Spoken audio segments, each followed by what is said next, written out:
Good morning, viewers, and a very warm welcome to all of you for Prabodhan Manch Parle's first webinar. As the COVID 19 approached pandemic proportions, and we were forced to curtail our last program to a studio recorded event, it was very evident that Prabodhan Manch Parle and its committed audience would have to move to the new normal of a virtual gathering. Having decided that, we spent the next few weeks supporting some of the ground activities, such as the community kitchens, the PPE and ration distribution activities, by raising money for them. COVID 19 has brought many a global events to the fore.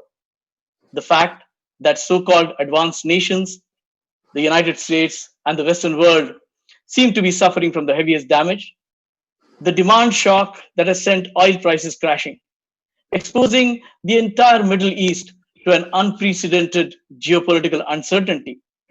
And then the elephant in the room, China's role in starting the pandemic and subsequent global unease in dealing with that country. In the midst of all this, we do believe that there is a silver lining to the COVID 19 clouds in terms of opportunities as far as India is concerned.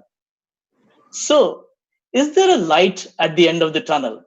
Or, as some people say, are the challenges daunting enough to be the engine of the approaching train? As we were debating this within the Prabodhan Mancha and trying to understand whether India could claim its rightful position in the post COVID world, we were lucky enough to find the most suited person to talk to us about it.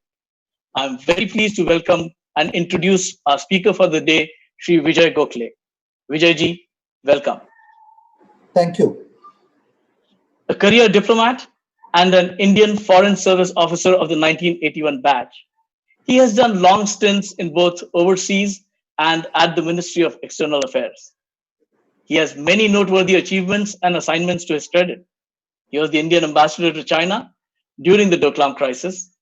He is the only officer to have been an ambassador to both Taiwan and China. And last but not the least, he was the Foreign Secretary of the Government of India. He's a proficient linguist too, with fluency in English, Hindi, Marathi, but more notably in Sanskrit and Mandarin. Vijay ji, welcome again and thanks for joining us. Thank you. And can we begin, sir, by getting your overview of India's foreign policy in the pre-COVID world? Thank you. Mridang, thank you for giving me this opportunity and for inviting me on the Prabodhan Manch Parle. For me, since I have retired and I have taken to writing, I think it has given me a greater freedom to speak, because when you are in government and you are discharging government responsibilities, there are certain restraints and limits about what you can say and what you can write about. Mridang, I would say that there are 6 major global trends that were identifiable before this immediate crisis we are dealing with, which is COVID-19, hit us. This is not an exclusive listing. I'm sure many other people can add to the list, but to my mind, there were 6 big trends. The first was the decline in American exceptionalism. In other words, after the end of the Cold War, the United States had become the exceptional power, overwhelmingly dominant in international affairs, whether it was in terms of national security or in terms of international trade. But steadily over the past 20 years, for a variety of reasons, including the fact that they have fought 2 expensive wars in Afghanistan and Iraq, there has been a decline in American exceptionalism. By this, I don't intend to say that the United States is on the decline, but I think it is a fact today that the United States does not have the capacity to exercise overwhelming influence of the way it did in the year 2000. The second big trend, of course, needs no introduction. It is the rise of China, a country which in the past 19 years has grown its GDP from roughly $1 trillion to 14 trillion US and has converted itself into the world's manufacturing hub. So a rising China and a declining American exceptionalism leads to greater competitiveness between the 2 major powers in the world. And I think that is the second trend. The third trend is what we all hoped would become the third pillar, which is the European Union. We expected the EU to be the biggest market. We expected the European Union to assume political and security responsibilities. We expected the euro to become a second reserve currency in addition to the dollar. Regrettably, that process has not been completed. We saw stresses, financial stress, Greece, Italy, Spain during the global financial crisis, which set back European economies. And more lately, we are seeing political fractures, Brexit being the most important one. So the process of European integration, which we all thought would be done by the second decade of the 21st century, has not happened. These are three political trends, but there are three major global economic trends which we are also seeing. The first, again, which is fairly obvious, is protectionism, which is rising across the world. India, China, we are major beneficiaries of the World Trade Organization, the WTO, and of the international trading regime. But increasingly, on a variety of reasons, through both tariff barriers and non-tariff barriers, we are finding protectionism growing, and this has a direct economic impact on us. The second big trend, to my mind, is Industry 4.0. This is the replacement of labor-intensive industry with automation. And that will have a consequential impact on India, where we have a young and large labor force, but where we have to be competitive with the rest of the world to sell our products. So the Industry 4.0, the movement towards automation, is a big global trend. And the last of the six is, of course, the trend of technology replacing manufacturing as the principal determinant of economic influence. And this process, which is already disruptive, will become even more disruptive with artificial intelligence. We don't know where that will go, how far that will go, but we certainly know that a number of countries are working on it in a fairly advanced manner, and it will have an impact. So it is in this overall global situation that we have had to find our way in the past 20 years. And this is the context. Thank you, sir, for that. And I think, just again, in terms of the context setting, sir, in the last 30 years, we have seen a Congress UPA sort of government for about 18 years and NDA 1, 2, and 3 for about 12 years. So, not perfectly balanced, but roughly good numbers. So, could you just sort of compare and contrast India's foreign policy during this period across these two regimes? Well, broadly, foreign policy or national security policy, to define it more broadly, has enjoyed relative consensus within and across political parties in India. When there is a crisis or when the country is faced with a serious challenge, there has been a tendency for all political views in India and all political parties to come together on the same platform.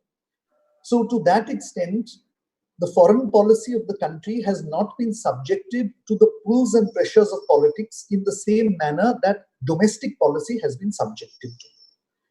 But before I come to more specific achievements of these various governments, I want to also mention and put in context the manner in which we have grown in these past 20 years when these governments have been elected to run the country. GDP growth was less than $500 billion in 2000. Today, it stands at somewhere between $2.5 to $2.8 trillion. So you have a 5 to 6 times growth in the GDP. Foreign trade, which was just about $100 billion in the year 2000, is well over $800 billion today. That's 8 times. Energy consumption, oil imports, which were less than 1,500 barrels per day in the year 2000, is today over 4,500 barrels a day. Obviously, this has consequential impact on foreign policy, and governments have to adjust to that. Therefore, to judge a government that ruled India in the period from 1998 to 2003 on the standards that we judge the current government would not be fair, because India did not have the economic heft to influence foreign policy, nor the economic interest to defend ourselves in the year 2000 as it had today. But having said that, I would say that there is a consistency in Indian foreign policy based on two essential premises.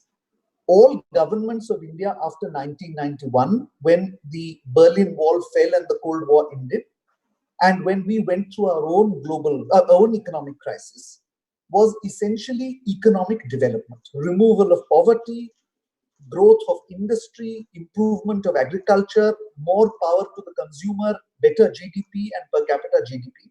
This has been the goal of all governments. And all governments have pursued this as a cardinal principle in foreign policy. The second important cardinal principle is strategic or decisional autonomy. In other words, that no longer would India be dependent on others to make its strategic decisions. And perhaps the greatest boost to that was the nuclear tests by Prime Minister Vajpayee's government in 1998. It gave us a strategic deterrence of our own, it gave us a nuclear doctrine, and it allowed us more flexibility in foreign policy. To my mind, that was the greatest achievement, not just of Prime Minister Vajpayee's government, but perhaps one of the greatest achievements of Indian national security and foreign policy over the last 75 odd years. Now, in addition, of course, to that major achievement, it was Prime Minister Vajpayee who opened the new relationship with the United States, which today has arguably become our single most important relationship. That credit must go to the government of Vajpayee. But equally to the subsequent governments that followed, the government of Dr. Manmohan Singh, must go the credit of taking relations with the United States to the next level. The 123 nuclear deal, which was done under difficult domestic political circumstances, ultimately has unlocked the door to a very different relationship with the United States than we enjoyed for the previous 50 years. And there is a book written by a famous author called Estranged Democracies, an analysis of why the world's largest democracy and the world's most powerful democracy simply could not find common ground. Well, I think Prime Minister Vajpayee started that process, and under Prime Minister Manmohan Singh, it accelerated substantially. In addition to that, I think under Prime Minister Manmohan Singh, two other important foreign policy achievements were there. We began to reconnect with the Southeast Asian countries, ASEAN as it was called. This was when we stepped up our entire relationship with ASEAN. We concluded substantial foreign trade agreements with a number of them, including with ASEAN as a whole. And we entered the East Asia Summit, which is the summit meeting of ASEAN countries plus the United States, Russia, Japan, Korea, Australia, and New Zealand. And of course, last but not least was that Prime Minister Manmohan Singh laid down certain treaties and agreements for trying to settle the border problem with China in 2005, what is called the Agreement on Guiding Principles and Political Parameters for the Boundary Question, as well as confidence-building measures which would prevent face-offs in turning violent on the border. So it is in this context that the current government and the current Prime Minister assumed office. And I would suggest that he therefore built on this process. Now, I will first outline, I think, what I see as some of the achievements in the first term of Prime Minister Modi. The most important, of course, was taking the US-India relationship to a qualitatively different level, where we developed not only good trade and where we built defense relationships, but we developed a degree of trust. This is important because we must not forget that in 1971, when we were fighting for the liberation of Bangladesh, the United States sided with a non-democracy against a democracy. And that legacy was something that persisted in India for many years. So we should not underestimate the importance of taking this relationship to a qualitatively new level in terms of the political capital that had to be expended in doing so. The second important achievement, I would say, is Russia. Now, this was a traditional ally when the Soviet Union existed. They had helped us through difficult times. For a variety of reasons, once the Soviet Union collapsed, they began to look towards Europe. We began to look towards the West. We needed foreign investment. We needed trade. The Russians were not in a position to provide it. But I think Prime Minister Modi's achievement has been to build a relationship with Russia again, and to diversify it simply from a buyer-seller relationship where we buy their arms or their aircraft carriers or their aircraft, into one where there is a make in India defense element in that relationship, and diversifying it into other areas like energy, for instance. In the past few years, we've invested substantial amounts in oil and gas fields in Russia. And of course, as you know, Russia is the largest investor in the erstwhile SR oil company, which is now called Miara. One big achievement of the Modi government has certainly been our relations with China. The very innovative idea of Prime Minister in having informal summits, shorn of protocol, where the leaders sit and have a lengthy talk rather than a very formal, predetermined exchange of views, has no doubt helped in deepening understanding. I am not by any means suggesting that this is going to resolve problems, but I think when leaders talk, the possibility of mishaps substantially declines. The fourth, and I think this is an achievement that must go very largely, if not solely, to this government, is India's relations with the Gulf. For 20 years, all we looked at as far as the Gulf was concerned is how many of our Indian workers can go there and how much remittance comes in. Beyond that, there was no relationship with the Gulf countries. It goes to Prime Minister Modi's government's credit that we have built an energy relationship with them, again, not simply as buyer and seller, but also in terms of our investing in oil fields in the UAE and Oman and elsewhere, but also in terms of security, relationships which are political, which have a security dimension, and where a trust has built up with the two major countries, those being Saudi Arabia and the United Arab Emirates, Abu Dhabi. So that is a singular achievement of this government, and it was not easy at the same time to also independently develop relations with the state of Israel. So the fact that the Prime Minister could make a standalone visit to Palestine and a month later make a visit to the UAE and Saudi Arabia speaks volumes, because you will recall that in the 80s and 90s, we were entirely on one side and we had virtually shut the door on the other. The last achievement, I think, is Africa, and this is not adequately portrayed. This government, the Prime Minister, the President, and the Vice President, between them, visited 30 of the 54 African states in the last 5 years. This is a record which has not been rivaled in the past history of independent India, and very substantial development partnerships have developed. So I would say, over the course of the last 20 years, all governments have contributed to achievements. But I want to end this by pointing out three major fundamental changes that are taking place under this government. Of course, the origins may have been earlier governments, but in this government, we see that change. I think the most important is that while we still exercise strategic restraint and patience, we are not averse anymore to taking tactical action. Whether it is the surgical strikes, whether it is the preemptive counter-terrorism attack on the terrorist facility in Balakot, there is a new self-confidence that India has developed under the current government, where we don't accept violations repeatedly of our national security concerns on the grounds that we are showing strategic restraint. We will act as and when we feel our national security is threatened in a measured manner. I think that's a big change. The second big change is turning our foreign policy orientation from land-based boundaries, Pakistan, China, Bangladesh, Nepal, Bhutan, to the maritime domain.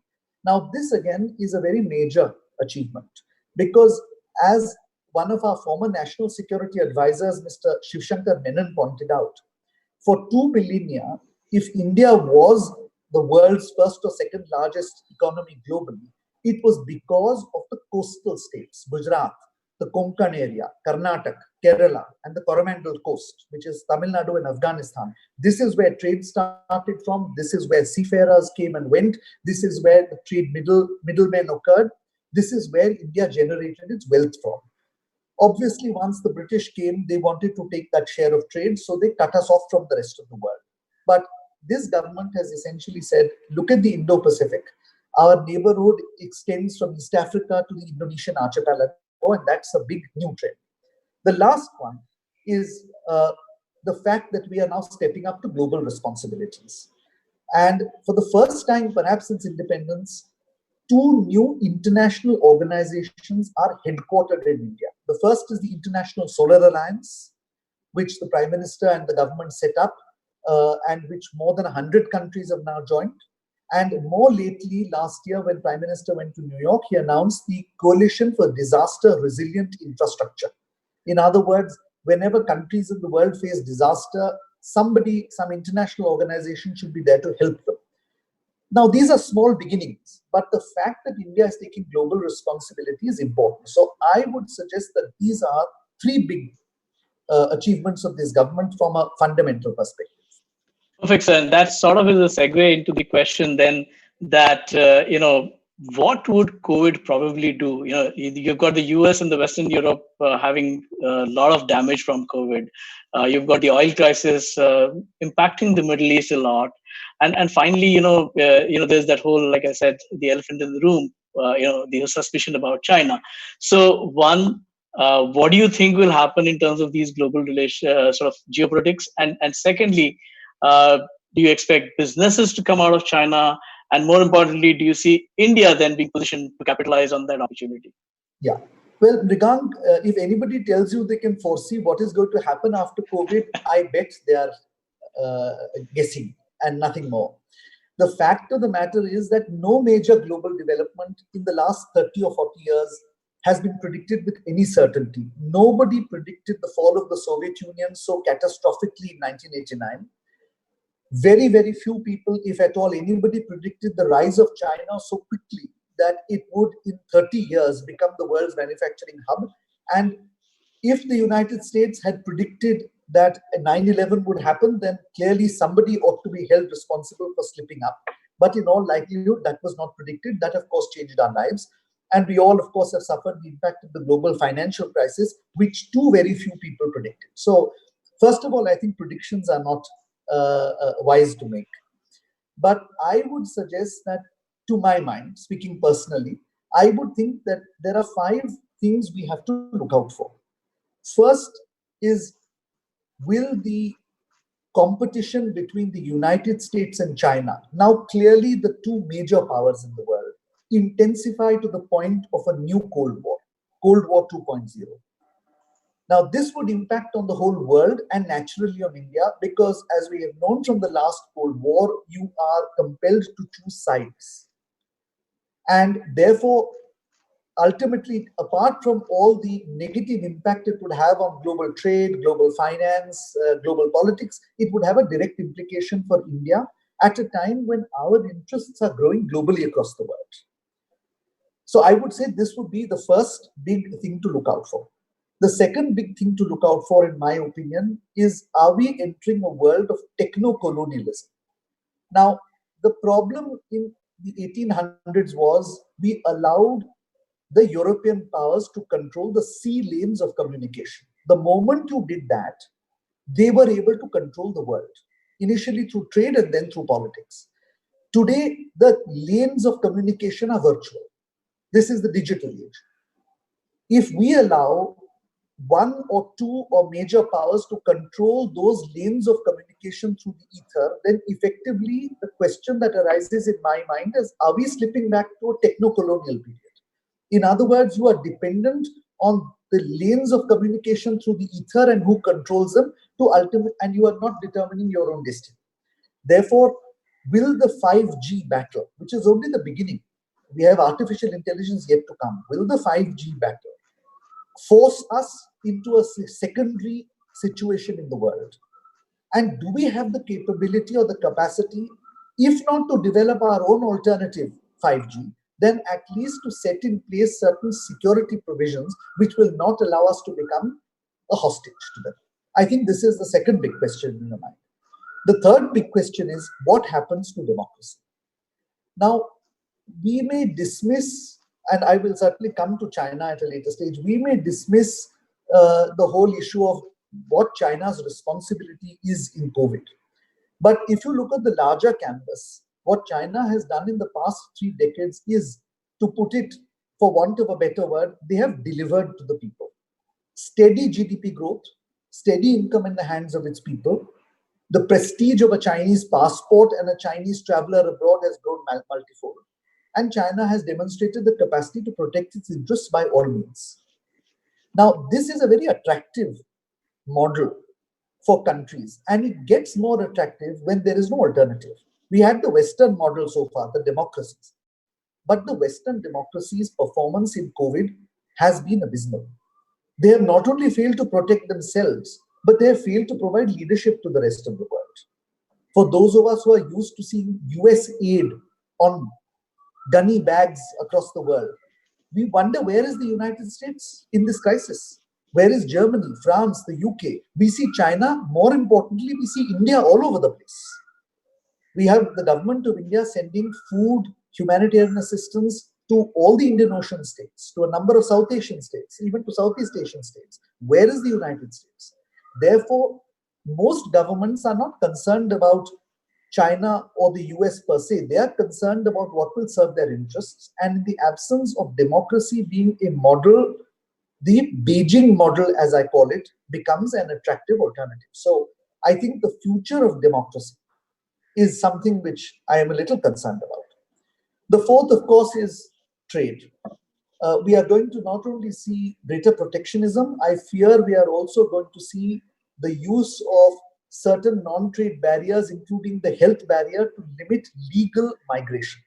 Now, for both, this is important for India, because not only is our trade growing, but our legal migration is also growing. Indians are traveling more and more abroad, not necessarily to settle, but to work in places. So this will have an impact on our economy. And therefore, the question is, are we going back to localization?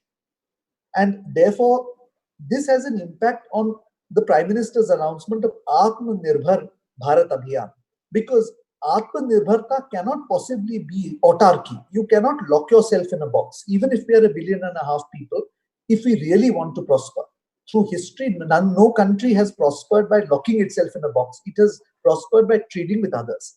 Therefore, how do we reconcile the general globalization, but the increasing trend towards localization?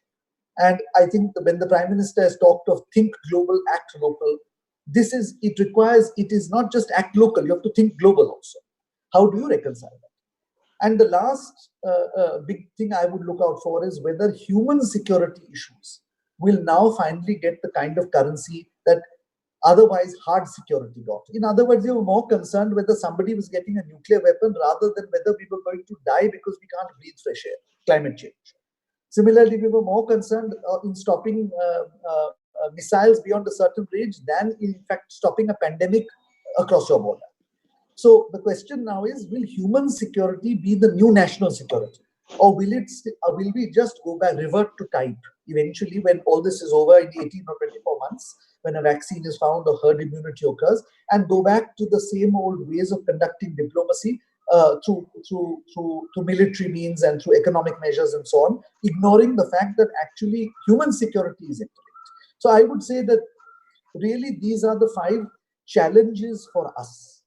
Now, where we position ourselves in this is going to be important, because our own interests have changed in the past half century. When I joined the diplomatic service in 1981, we could say whatever we liked on any issue, confident in the knowledge that it would have negligible impact on us in real terms, because we were neither an exporting nation, nor we were an investing nation, nor were we an outbound Pravasi nation, nor did our military power extend beyond our borders, and therefore the implications of saying something which somebody did not like were negligible. That is not the case today. Today, if you say something, it will have an impact on some Indian somewhere in the world. It will have an impact on some Indian business somewhere in the world. And therefore, we are faced with difficult choices, because every choice we make might upset somebody else and have a real impact. So in the first place, how do we navigate? How do we keep our decisional or strategic autonomy in these difficult times? And what are the wherewithals and means we require? And by that, of course, mean military. But military alone will not be sufficient. It will also require a certain amount of economic strength, how we control technology, what is going to be the impact of artificial intelligence, if data is the new oil, how do you control data flows?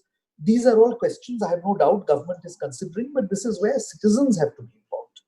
Lastly, of course, is the impact that AI, artificial intelligence and automation is going to have on a country which prides itself on being the youngest in terms of the labor workforce. Now, if the labor can't work in a factory because it is going to be automated, and where automation may be necessary because ultimately you have to compete with the Germans and the Japanese and the Chinese, all of whom are automating, then where do you employ the rest of the workforce? So I think this again is a matter which concerns us. That these are all going to influence foreign policy. And I want to end by saying that while we have made a great deal of progress over the past 40 years, there is one regret that I have. And that is, at the end of 40 years, there is perhaps not an adequate understanding in certain domestic ministries of the government, particularly the Ministry of Finance, on the importance of diplomacy or the military. These are seen as financial outgoes, no revenue earning capacity. Now, if we see it, of course, in terms of dollars and cents, then these are financial outgoes because the inflows are intangible. It is not that you're buying and selling a product or information. This is an intangible inflow. But I think if we want to be a major power, regional or global, you can't avoid spending money on diplomacy and spending money on the military, and we have to have a mindset change in this regard. I certainly hope that that process has begun over the past 5 or 10 years, but it still has to be carried to a logical conclusion. Thanks, and I think it gives me a segue. You mentioned about at least being a regional power. So, a few questions around our neighborhood, and let me start with something which maybe a few people will recollect with some movies. So, Sir Aman Ki Asha or Dabang, what is more effective in dealing with Pakistan? And from a long-term perspective, what would you define as success for India? I mean, is it just end to cross-border terrorism? Do we want the Kashmir issue solved, or are we saying it's just a long-term friendship that we want with that country? Well, Mrugang, I haven't seen Dabang, so I don't know what it is. But I would say that we are in a very peculiar situation because India is the only country which has boundaries with every other SAARC country. But no other SAARC country shares a boundary with anybody else except Pakistan, Afghanistan. Other than that, Pakistan doesn't share a boundary with any other SAARC country. Nepal doesn't, Bhutan doesn't, and that's true of Bangladesh, Maldives, and Sri Lanka. So in that situation, we have issues with each of them, but they don't have issues with each other. So we are operating in a certain neighborhood situation, which is not normal to say the least. Now, in that situation, we also have to bear in mind we are the largest country in terms of not only territory and population, but even economic resources and perhaps even military strength. That being the case, there are legitimate concerns other countries have of us. However, we may profess to be benign, however, we may profess to be part of a region, there are legitimate concerns, just like we have legitimate concerns about countries which are bigger or more powerful than us. It is in this situation that successive governments have tried to deal with Pakistan, and all of them have taken initiatives. Whether it was Prime Minister Vajpayee going to Lahore on a bus, whether it is Prime Minister Modi flying in from Kabul to attend a personal event at Prime Minister Nawaz Sharif's house, whether it is Prime Dr. Manmohan Singh taking initiatives vis-a-vis Pakistan after some horrific terrorist attacks, every Indian Prime Minister and every Indian government has reached out. But if the other side is not willing, if the other side defines its entire persona as anti-Indian, and if the other side is not willing to deal on the basis of reality and wants to live in the past, then there are limitations to what the government of India can do to normalize relations. So I think the best that can be said is we have to manage situations. We have to anticipate problems. We have to see if there are opportunities to resolve small issues. Eventually, relations develop when you resolve small issues and then they lead to the big ones. But I would not be optimistic about improving relations with Pakistan in the foreseeable future, not because the government of India doesn't wish to do so, but because the government of Pakistan appears reluctant. So, sir, the other big neighbor, and we share a large border with them, and which is China. And so you are, not just your proficiency in Mandarin, but you are also a China expert in many ways. So, what do you think about, the long and short term foreign policy goals that you think we should have with respect to China? And more importantly, again, in terms of the influence on the SAARC countries, we see China having a very large influence there. How do we manage or counter that? Very good questions, Brigant. I think very often we tend to see episodes or incidents relating to China, like we have recently read news about a couple of uh, standoffs on the border, as the principal determinant of our relationship. But we, of course, don't see the big picture. The big picture is that when I was first posted to China in 1988, our policy was, अगर आपने सीमा विवाद को नहीं सुलझाया तो हम आपसे बात नहीं करेंगे. From there, we have reached a situation where our trade is at $100 billion, albeit highly skewed, and government is rightly concerned about it. But we have opened up trade, we have opened up exchanges in all fields from education to military cooperation and exchanges. We have cooperated on international forums. We have maintained normal relationships. In other words, we have converted the relationship from one of hostility, or certainly one of benign neglect, to one of where there are positives as well. The second unsung achievement is we haven't had a single shot fired on the boundary for the past perhaps 45 years, since 1976. Now, that is a singular achievement if you see what is happening on a daily basis on our western boundary, and the extent to which we have benefited militarily and financially from the fact that we have been able to maintain a certain peace and tranquility in the border areas with China. Our boundary is by no means settled. We are concerned, and we should be, that China is claiming territories which rightfully belong to India. But we should not also underestimate the achievements. Now, that being the case, it's a very complex relationship. And more complex made by the fact that there is a business element on both sides. There are Chinese invested in India, there are Indians invested in China. We are selling to them, they are selling to us.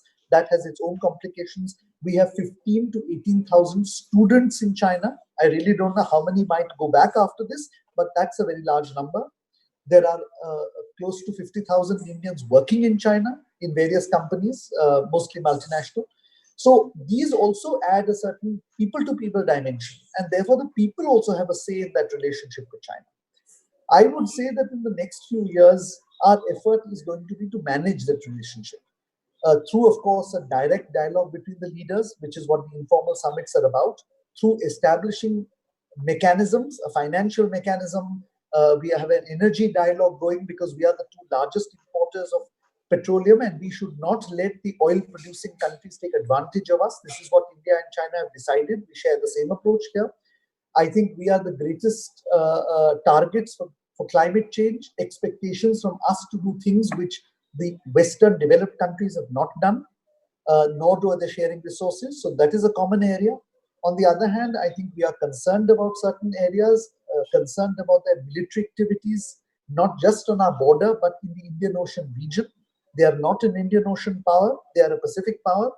If they come into the Indian Ocean, they should play by the rules, they should respect sovereignty, territorial integrity. And of course, then their assistance to our Western neighbor in terms of non-conventional weapons. So I think this is the totality of the relationship that has to be managed. As far as China's role in South Asia is concerned, and I know this has been a subject of a fair amount of discussion, I want to preface this by saying that the whole point of globalization is that nobody has a backyard. So we should not presume that if China is more active today in Nepal or in Sri Lanka than it was 30 years ago, there is some problem here with India. The fact of the matter is that for 200 years under the Monroe Doctrine, Latin America was the backyard of the Americans. Who is aiding the Venezuelans and Bolivians today? The Russians. For 100 years, both under the Tsars and then under the Soviet Union, East Europe was the backyard of the Russians. And yet today, who is in Ukraine? It is the Americans who are in Ukraine. Who is in Georgia and Armenia? It is NATO which is in Georgia and Armenia. The South China Sea was always considered China's backyard, and look who is there, the United States. The Pacific Islands were considered Australia's backyard. The Australians' biggest concern today is Chinese are likely to build naval bases there. So whatever your power may be, whatever your global influence is, whatever your military strength may be, there is no backyard anymore. Yes, you have interests in that backyard, which might be greater than interests others have, and therefore you have to defend it. And government's policy is essentially to do so through its neighborhood first policy, which is essentially attach priority to your neighbors, see that you deal with the government of the day, establish a working relationship with them, hopefully contain problems, and take ahead our common security or economic concerns. And yes, most importantly, build connectivity so that you link economies. And once economies are dependent in a global process, the chances of mishaps are less. I think on that front, with the exception of our Western neighbor, and I explained to you, why we can't do it, I think we have by and large been fairly successful. So, we've been sort of seeing a lot of questions streaming in from our very large audience, which is logged in today. But I have to ask you one, which I think came in from 2, 3 people. Could the Indian embassy in Beijing have had an early warning on the pandemic crisis? I will tell you that since I was the foreign secretary at that time, the Indian embassy in Beijing had actually uh, informed us much earlier than the Chinese government informed us. So that even in the period of after the 20th of January, preparations were afoot to evacuate Indian students out of China. But China is not in that sense an open country. And this is a very interesting point I wish to make. Uh, we don't know where the virus originated. I don't have enough information to decide whether it was man made or natural, so I will not comment on that. But the fact of the matter is that China has to accept responsibility for delayed information to the outside world. This would not have happened in India. In India, in the first place, the health minister is empowered to take actions if she or he realizes that a health crisis is taking place, which he or she would have realized because some hospital, some doctor, or some state government would have conveyed it. So, firstly, transmission of information and acting upon that information is much more efficient in a democracy than it is in a one party state. Secondly, even let us say if the government had failed for some reason, you have an inquisitive media which would have broken the story. You have opposition in parliament which would have tried to embarrass the government. And you have an independent judiciary which is increasingly taking up socio-economic causes which would have put the government in the dock. I would hazard to guess that if a crisis of this nature occurred in India, we would make it public willingly or unwilling much quicker than the Chinese did.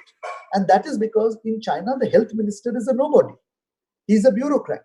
He may get this information, but he cannot act on it until the Politburo of the Standing Committee of the Chinese Communist Party decides to do so. And that is a long chain, and it is a chain that is unbroken. There are no whistleblowers. We have a few whistleblowers, but they are shut down. Therefore, in my opinion, it would have been difficult for any embassy or even for any foreign government which engages in certain activities to determine the scale of the virus and its impact on the world. But having said that, I think India was one of the first to evacuate its students. It was one of the first to declare that there would be no further flights from China, and it was also the first to start shutting down flights from elsewhere. So to that extent, I think the embassy's inputs were certainly helpful. So, switching a bit of trend to some things which may have to do with your personal connect with this whole topics. So, in 2 very important events, the Doklam crisis, you were the ambassador at that time, and then during the Balakot airstrikes, you were the foreign secretary. And I think we respect, sir, that a lot of this may be confidential information. You may not be able to share everything, but could you just give us a flavor of what we could learn from that, and what is the whole outcome of those 2 important events for India? Yeah, thank you, Mrugank. As you said, these are highly sensitive issues, and I don't think it would be appropriate for me to go into any detail on what happened on both these in both these situations. But I drew certain lessons from it, and I think these are important. In these two cases, I think the clarity of thinking of the leadership was important. When you have a leadership which is very clear in its objectives, both strategy and tactic, and gives clear directions down the line, it makes it easier to handle a situation. And I would say that this was exactly the same in 1971 when we pursued the liberation of Bangladesh. This was the same in 1998 when we had our nuclear tests. On a number of other turning points in Indian history, in the history of modern India, it was the clarity of thinking of the leadership which made a difference. My sense in this is that leadership matters. One person can make a difference. But I would say the second, and it goes with the first, is teamwork. Unless you have a team which functions, you can't actually execute the decision. And in such instances, it is a very complex mechanism. There are many moving parts in the government, civilian and military, of course, but even within the civilian government, there are certain parts which deal directly with national security. There are others who don't necessarily deal with national security, who have no appreciation of the threat or otherwise, who have to come together with the national security apparatus to work. That coordination is important. And ultimately, I would say that leadership combined with teamwork was what made the difference. And these are lessons that I think government of India has drawn upon. The third lesson, and I think this was equally important, was the simplicity of the message. If you make a message complicated, it cannot be understood either by your own people or by the international community that you are addressing. You have to keep the message simple and on point. And I think in both these situations, as indeed in any other situation where we gain success, it was a simple message. And that message was something that resonated with the people. It enabled the citizen of India to understand why this action was taken by her or his government. And accordingly, the domestic support behind the leaders or the leadership is vital in this regard. If you lose domestic support, however efficiently you might execute something, that doesn't help you in the end. So I would say these are the three lessons I would take away from these three issues. But unfortunately, I can't speak about the details of these issues. Absolutely understand that, sir. Absolutely. Sir, again, just before you joined the service, Atal Bihari Ji was the foreign minister of India. And then at a very senior stage of your career, he was the prime minister. Any glimpses and any effect that foreign minister tenure had on our relationships and our foreign policy during his term as PM? Well, when he was a foreign minister, of course, he was the foreign minister of a coalition government, which, being the first coalition government in India, didn't really have experience of governance. You had Prime Minister Morarji Desai, and then you had Prime Minister Charan Singh, and you had a group of parties right from the right wing to the left wing. So to that extent, any minister is hobbled by the choices she or he has to make if you're in a coalition. But notwithstanding that, it was Atal Bihari Vajpayee ji who actually broke the ice with China. It was he who traveled to China in, if I'm not mistaken, February of 1979. And it is as a result of his visit that the official level talks resumed with China after maybe 17 or 18 years of complete freeze. And it led eventually to the visit of Prime Minister Rajiv Gandhi a decade later. So to that extent, we owe it to Atal Bihari ji to have opened that door to China. That apart, of course, Atal Bihari ji's, I would certainly say in his term as Prime Minister, the nuclear tests, of course, stand out as the greatest achievement, perhaps, in foreign and national security policy across the board, I would say. Perhaps at the same level as the liberation of Bangladesh. But he took with him the experience of relations with the neighbors. And when he was Prime Minister, we had substantially good relations with all our neighbors. And he made it a point of saying that while we need to show compromise and while we need to perhaps make some unilateral gestures, our core interests need to be protected. For that, we are willing to go the extra mile, but we expect reciprocity there as well. Nonetheless, he went the extra mile on the Lahore bus.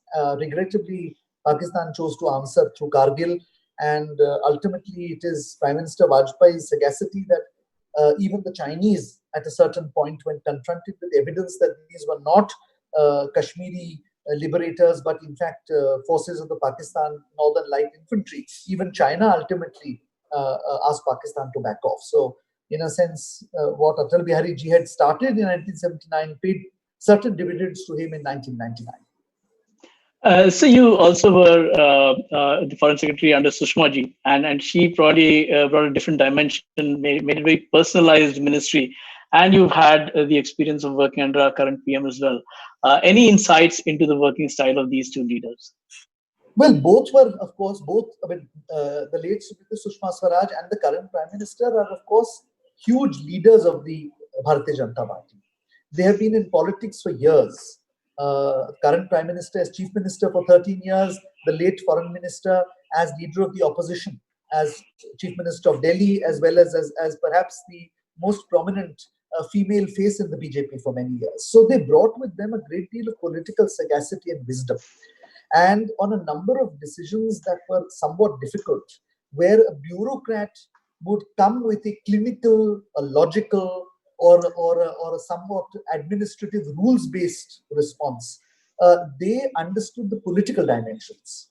And very often, I realized that what we were recommending might sound logical, but wouldn't be able to be, could not be sold to domestic public opinion or international public opinion. So I would certainly say that political experience was huge in this regard. As far as the late Sushma Swarajji was concerned, of course, her greatest achievement, I would say, was reaching out to the Indian citizen to make all Indian citizens feel that if they were abroad and in trouble, there was somebody to hear out their problems at home and to solve it. To that extent, I would say her greatest achievement was bringing the Ministry of External Affairs to the people. Before her, the Ministry of External Affairs, nobody really understood what an Indian diplomat did, except for the fact that she or he lived abroad and worked abroad. And occasionally, when a prime minister or a president would visit, you would see the Indian ambassador. But I have had a personal experience where Indian citizens have asked me which I am the ambassador of which country. They didn't even know that India has ambassadors abroad.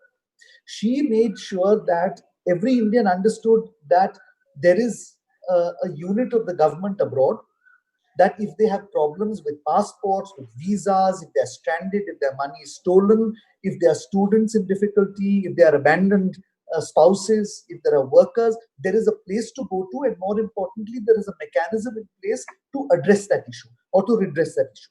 So she actually constructed shelter homes in certain countries where there is large labor population. A fund was created by the Manmohan Singh government, on which the current BJP government, NDA government, has built, which allows us to repatriate mortal remains, for instance, of people who cannot afford to do so.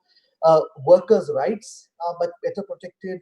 Indian citizens stranded abroad are brought back, and you have seen the role NEA is playing currently in the Vande Bharat mission. So I would say that was the greatest achievement. The Prime Minister, of course, has many foreign policy achievements, but I would just list three or four. Firstly, I think perhaps this is the first time in the past 70 years that the Prime Minister on the same day has a summit with President Trump and Prime Minister Abe of Japan, and 30 minutes later has a summit with President Putin and President Xi of China. The only common element among these is India. And I think that speaks for this decisional and strategic autonomy, and for Prime Minister's vision that he says there is no need to choose sides when we should be leveraging our foreign policy with all countries in the national interest. And I think that's a very telling example. The second is the fact that he has given capacity to the government to say, why are we always followers in the multilateral field? Why can't we initiate the rules of the game? And his setting up of the Solar Alliance was, in a sense, initiating the rules of the game on renewable energy, rather than simply following the rules set by somebody else. This is what he's doing with the Coalition for Disaster Resilient Infrastructure also. And this has consequent economic benefits. It is not esoteric, because ultimately, when you build up a structure which will help other countries to build back better after a disaster, you also offer opportunities to Indian companies. So I think that is the third, of course, as I said, is leadership, very clear thinking, very focused approach, a very sound understanding of international relations, and clear guidance. So I would think that these are very solid achievements.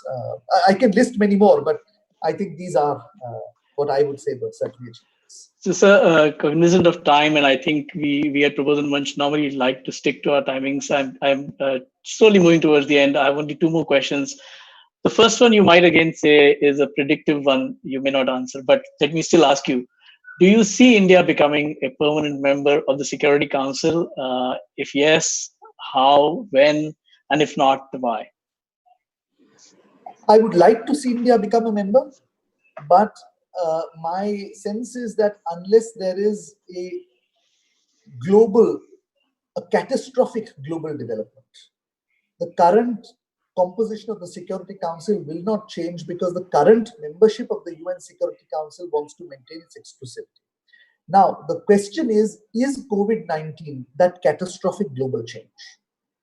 And here is where we have the opportunity, because I believe that the manner in which we have tackled COVID-19, the fact that the number of fatalities is low, the fact that the number of cases is substantially lower than the wild projections made by the Western media, and the fact that it has been done democratically with the Prime Minister and the Chief Ministers, irrespective of political affiliation, consulting with each other, I think we have the capacity to lead globally also, as a democracy and as a major country. And I think this is where we have an opportunity. If we can take up that leadership, perhaps, who knows, we might become a permanent member of the UN Security Council. But at this point, I wouldn't hold my breath. So, in summary, let's just get that from you. Does post-COVID world offer a bigger opportunity or a bigger challenge for India? And a sub-question which has been, I think, on everybody's mind: will a huge amount of factories, manufacturing, everything, really move from China to India? Not in the short term. In the short term, all the supply chains and all the manufacturing units are still in China. You can't lift a factory and move it somewhere else within a matter of 15 or 30 days. So I would say in the short term, China remains vital to the global supply chain and to the revival of global growth. In the medium term, 9 to 18 months, there is no doubt that companies want to shift out of China. This is not a COVID phenomenon. This is a pre-COVID phenomenon, because China was becoming competitive and policies were becoming less flexible and less welcoming of foreign direct investment. So there will be, to a certain extent, an effort to have China plus one. That is, we will keep a company in China, but we will keep a facility elsewhere. The opportunity is, can we get that plus one to India? That to take advantage of the opportunity, you have to move fast, you have to reform. And I would think the key is hand-holding at the ground level. Our policies are excellent. Most of the foreign direct investment sectors are now under automatic route. You don't need licenses and permits. But what you need is somebody on the ground holding the hand of the company, taking the company through land registration, water, power, taxation, legal issues, customs, etc., and solving their problems. This is where East Asia has been significantly ahead of us.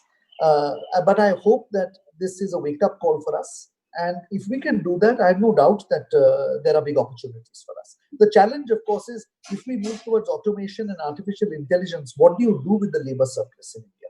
You can't have labor-intensive industry and expect it to compete in making cars or in making some advanced equipment with automated industries elsewhere in the world. That's a challenge for the government. The government knows it.